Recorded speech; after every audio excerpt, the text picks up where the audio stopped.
the UK's inshore fishing fleet is in a spiral of decline.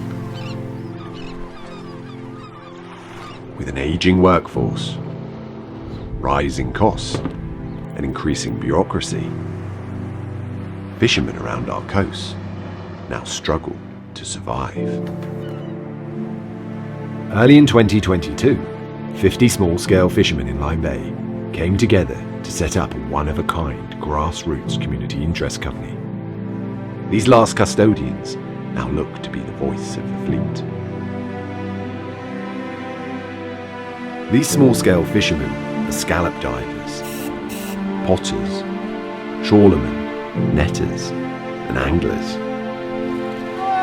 Their boats may be small, fishing traditional techniques, but together, now, their voice is one to listen to.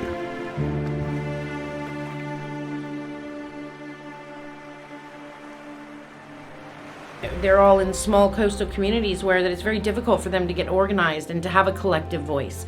So sometimes that gets lost in the process and their voices don't get heard. The primary goal for our CIC was to bring all of these fishermen together to represent all the different methods of fishing. We have vessels from 5 meters to 11.99 meters, but most of our fleet is under 8 meters. The CIC is a collective body. It's there to represent each individual fisherman's wants and needs and desires, but also it's a voice for all of them together.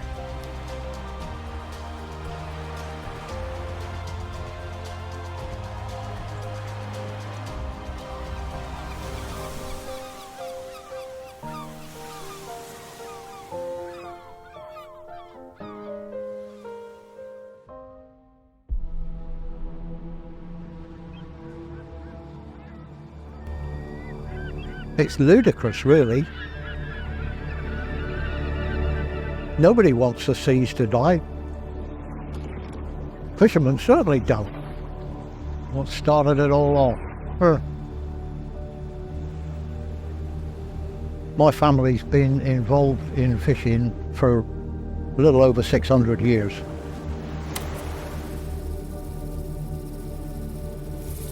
Photo there when the wall fell down.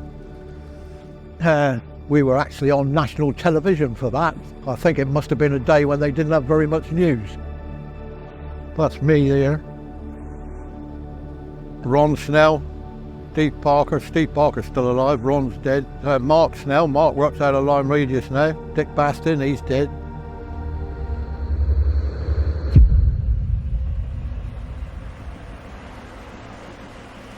Yeah, I've been fishing 60 odd years.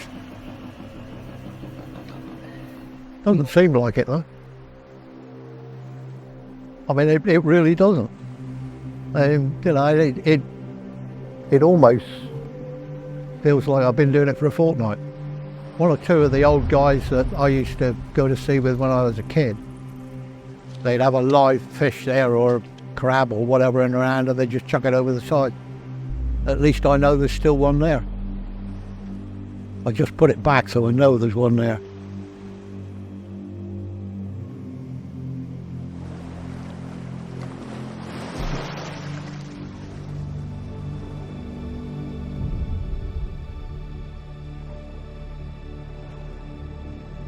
You put a bit of bait in a lobster pot and you spend 20 years learning where to chuck it over the side, and then you throw it over the side and go back there somewhere between 24 and 72 hours later, haul it up, take the lobster out, bring it in here and put it in the store, turn it into cash.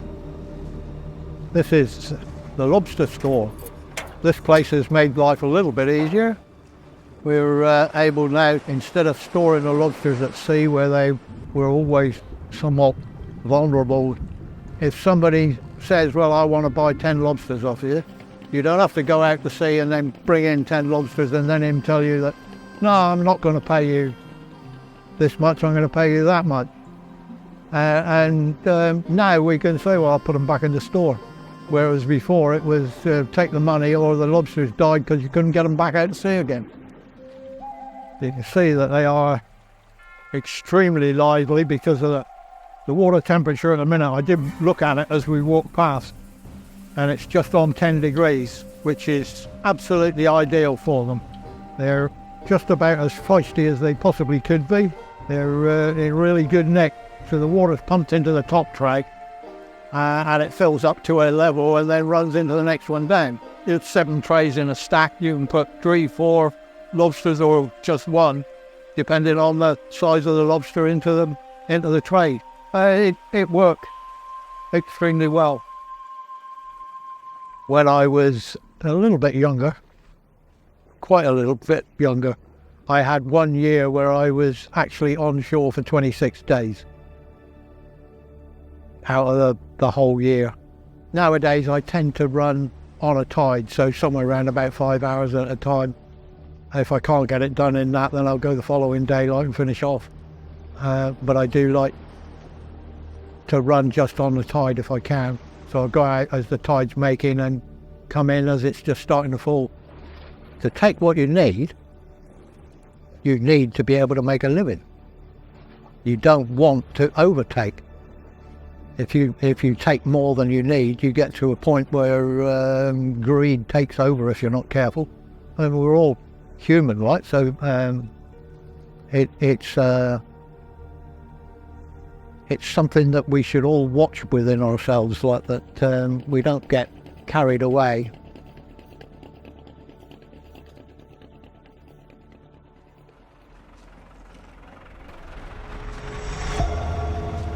Half past 5 I woke up, went downstairs, cup of tea, sit outside for 10 minutes just to see what it's like, and then go from there.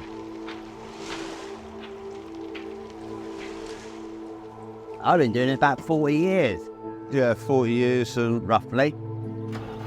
with some gaps, about the same. But the gaps have been quite big at times. Launching off a beach, there's a lot of work before you can even start, and it's not as safe as a harbour.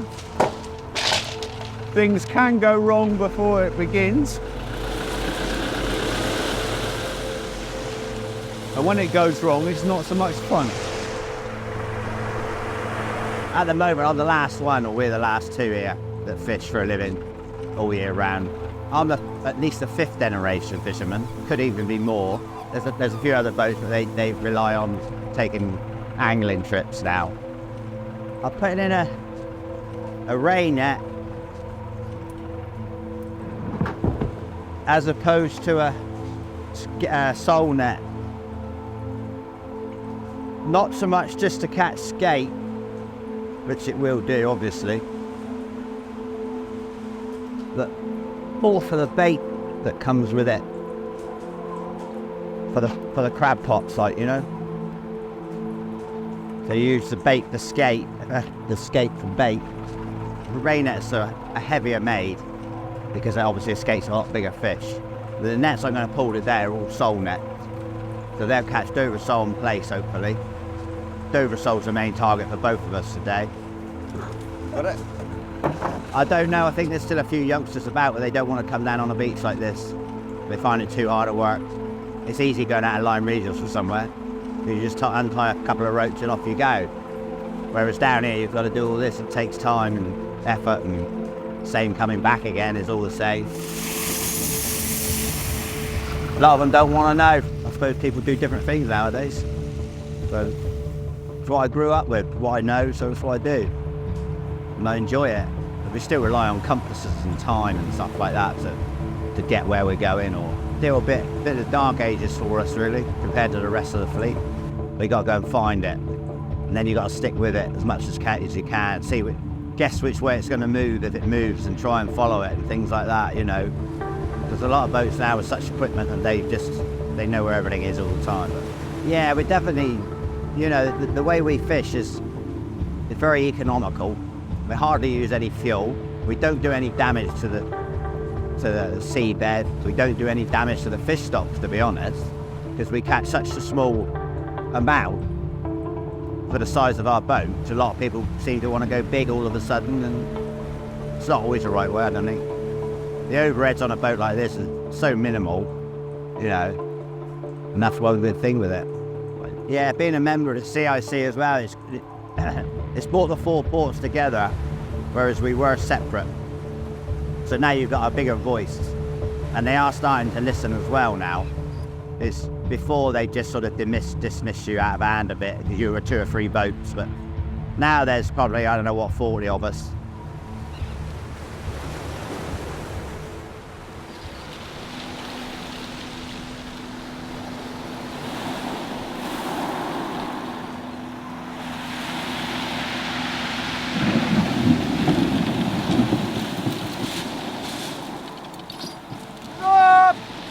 First memories I've got way back of just going on the rock pools with Dad, catching the little fiddler crabs, watching him go to sea, going out a few days as I got older, spending time in and around the shop, watching my great-grandfather skin skate and dogfish, and then on to my grandfather running the shop and watching Dad go out to sea. Box the skate. Box, skate ring. Anything else? Yeah. I'll drag it. A few soles. Any adobers? Crabs.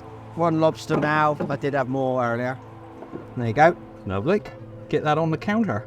So, there we are. That's what I've had today.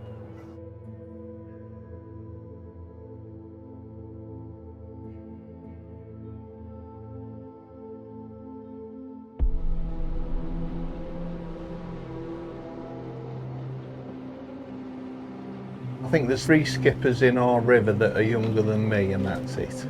Yeah, the rest are older.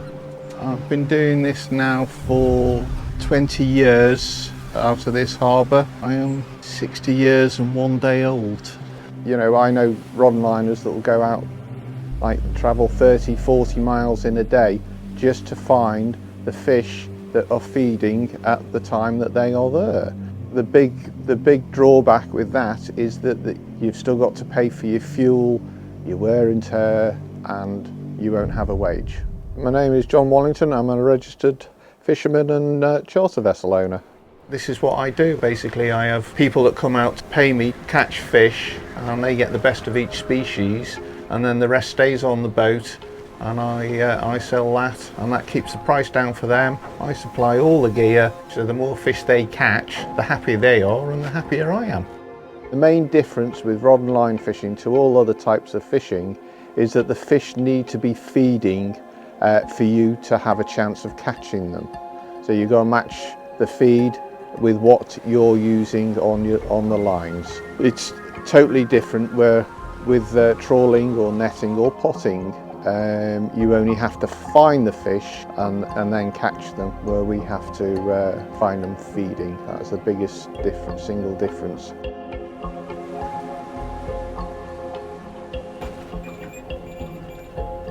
All right, there you go. There's plenty of fish down there, Pete. You've got the best fish on our doorstep locally than you could ever want. It's a great way of living. You know, you don't have to worry about what you're going to catch in the same quantities as if you didn't have the charters on board. That should do, just leave it at that. I bought a licence and I went bass fishing, but now with the bass entitlement, that door is closed because you've got to buy a bass entitlement, which is anything between £6,000 and £10,000 just to land bass for a commercial purpose. Plus you've got to buy a licence, but it's just adding more burden to the youngsters or to anyone new coming into the industry. 30 foot of water, just seeing if there's anything here, because we got the entrance to the river coming out, and that attracts the fish to this area, but just not today. With the fish, when they're feeding, great. When they're not feeding, it's just one of those things. You just have to grin and bear it or grind and wait till they come onto the feed. You had anything at all? No, 2 smalls. 2 smalls. So we are low impact because, you know, I'm lucky to land, say, 1.5 tons of bass a year, and there's probably lucky to land 1 ton of pollock a year, which sounds a lot, but when I'm out 100 days, it only equates to like 10 or 15 kilo a day. Where somebody else, if they got nets or other types of fishing, they can catch a lot more, but they have a living to make. I'm already making my living from the charters, and like I say, the actual fish landed, that's basically my wage, and that's how it is.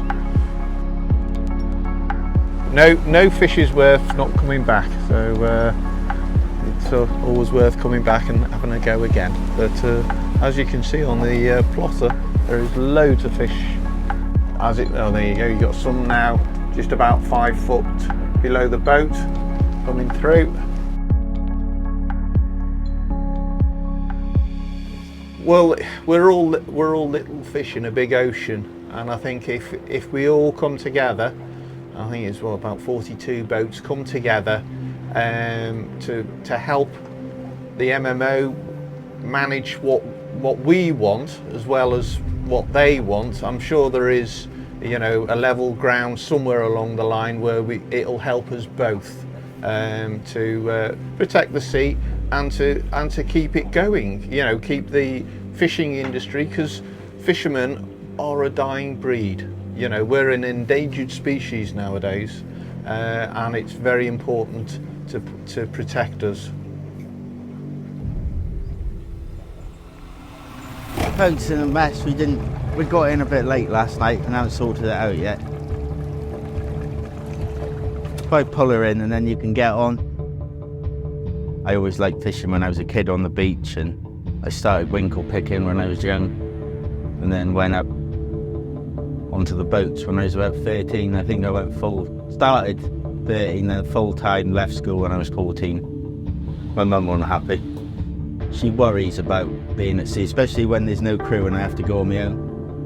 She's not too keen on that. It's dangerous, there's that. There's also the very poor conditions that you have, especially on this scale of boats. You know, the hours, the stress. If you worked your hourly rate out, I could probably earn more money in McDonald's. I whelked for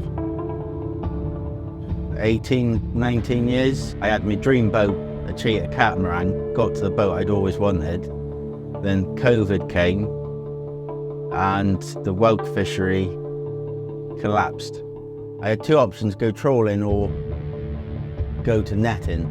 So it was a bit of a leap of faith. I'd never done trawling before.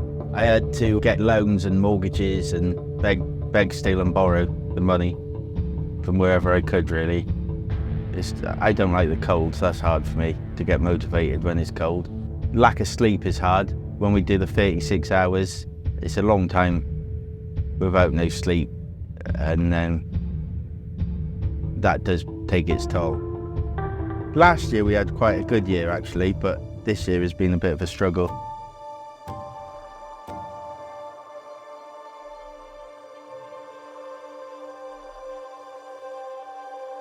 Yeah, this is a 10 fathom trawl net on 6-inch hoppers. It's all pretty light gear on this boat. As you can see, it's all light stuff, just tickles along, and hopefully catches whatever's down there. At the moment it's mainly cuttlefish. Place would be a main one, turbot, brill, a few Dover sole, but in this net the Dovers go through because it's 100mm, so all the small stuff goes back out. But it's mainly cuttle this time of year I'm chasing. That's why everything's all covered in black. That's all the cuttle ink. Just even walking, my hands are covered in ink. It's all done rather quite quickly, from coming out the net to iced, gutted, boxed within an hour. It's all done, ready to go. I got a set of scales there that I weigh every time we haul. It goes into these baskets. We grade it all, and then I weigh each basket and write it down in the wheelhouse for the MMO when I have to do my catch landing.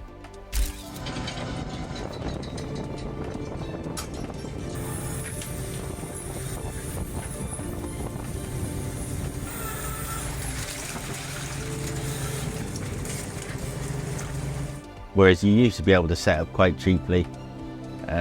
You can set up with the smaller boats, but you know, they don't make no money. yeah, I need to earn a lot of money a day just to break even before we start earning. It's all the hidden costs like maintenance and gear, and that all adds up over the year.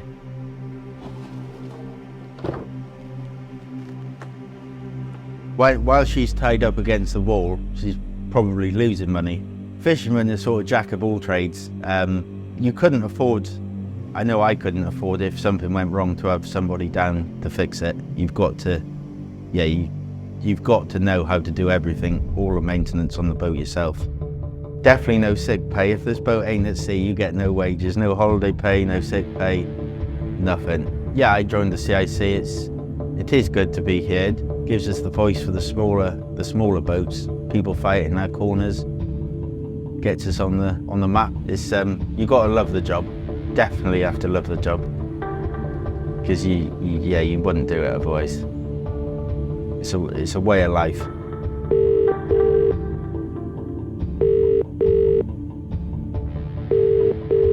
That's another 36-hour trip done. Let's hopefully we got what we wanted.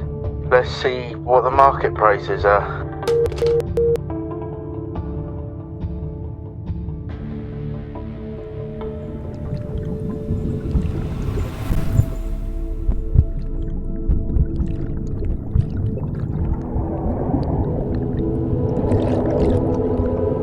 I don't feel I'm risking it at all. I think it's very safe what we do. We've had the training, like how to get out of entanglements. Can't wait. Occasionally we find some really big bombs down there. You know, we've got 100% safety record. Never had any issues. I personally train everybody how to set everything up. We're really conservative on how we dive.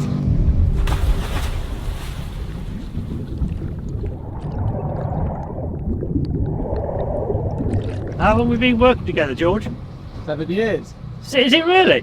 Well, I had a year out as well. Wow. What?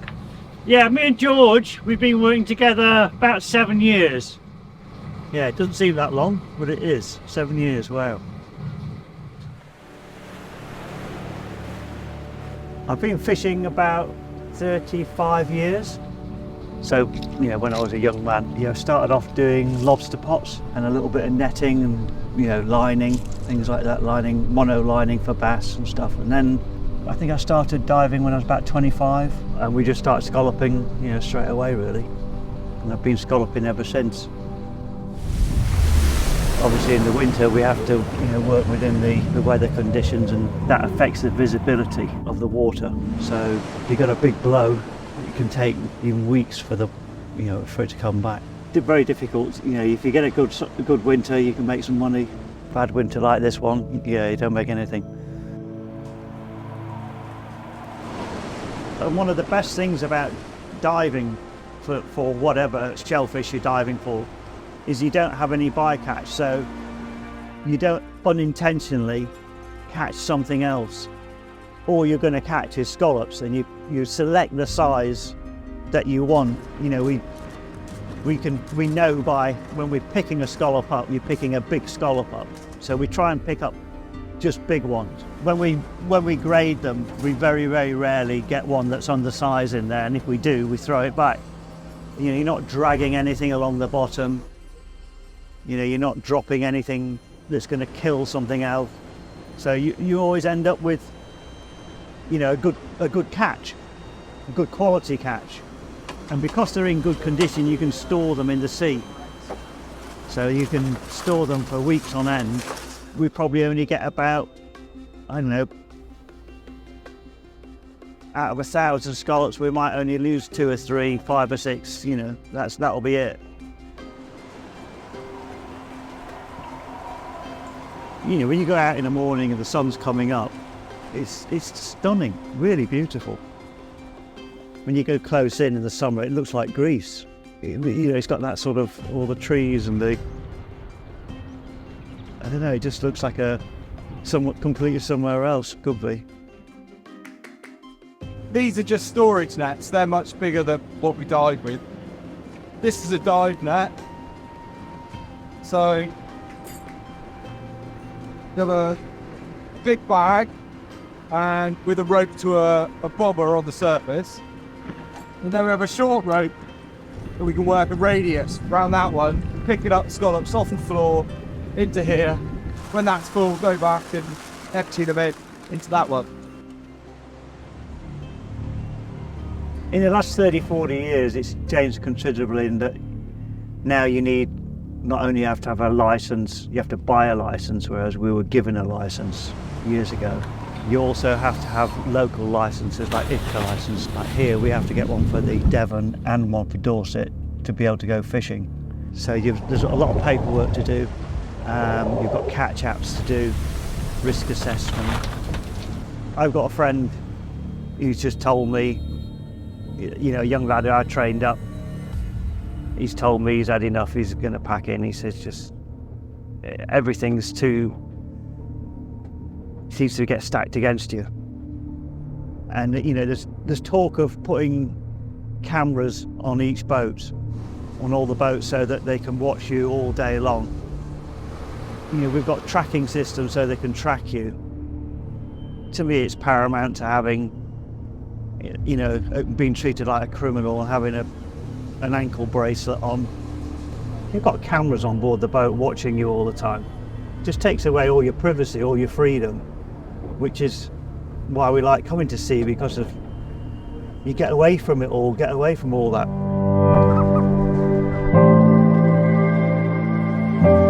On an island nation where inshore fisheries is in decline, the CIC has already established itself as a significant support for the members and a useful microphone for the inshore fleet. As other ports reach out for help, this new model offers hope for the fishermen and our coastal communities. If the MMO truly want to have sustainable fishing, then they should put that money forward, you know, to get young people interested in it. Diving, there's no two ways about it. Diving will cease to be. There's so many different things you can do, like diving, or, you know, you can go into boat building, or, you know, you could go into, if you wanted to, into, you know, an IFCA or an MMO, or be a scientist, or there's so many different things. But for me over here, it seems these schools that are in eyesight of the ocean, these coastal communities, don't have programs to encourage communities into that industry. Children can't go to sea nowadays at a young age because of the modern regulations that are now in force for commercial fishing boats. Hoping by going into the schools and other organisations to generate a bit of enthusiasm for people to look into the marine industry, whether it's fishing or marine biology, just give them a bit of an insight of what's out there. I understand the sentiment of being last of the great hunters, but I hope through the CIC and talking with regulators that we're not, will be generations down the line that are the last great hunters. So maybe it's about time the regulators really did listen to the hunters to find out what's the right way to go about it.